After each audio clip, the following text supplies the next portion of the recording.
कौटुंबिक वादातून पतीने केली पत्नीची निर्घृण हत्या. अकोला फाटा परिसरातील खळबळजनक घटना.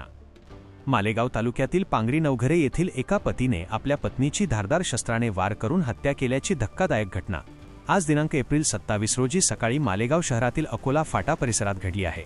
कौटुंबिक वादातून हे टोकाचे पाऊल उचलण्यात आल्याचे प्राथमिक तपासात समोर आले आहे. मिळालेल्या माहितीनुसार मृतक सौ पुष्पा विठ्ठल वाघ वय 34 वर्ष राहणार पांगरी नवघरे आणि आरोपी पती विठ्ठल परसराम वाघ यांच्यात गेल्या काही दिवसांपासून सातत्याने कौटुंबिक कारणावरून वाद होत होते.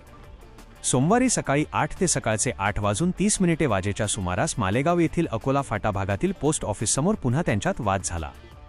हा वाद विकोपाला गेल्याने आरोपी विठ्ठल वाघ याने आपल्या पत्नीवर धारदार चाकूने सपासप वार केले. या भीषण हल्ल्यात पुष्पा वाघ यांचा जागीच मृत्यू झाला आहे.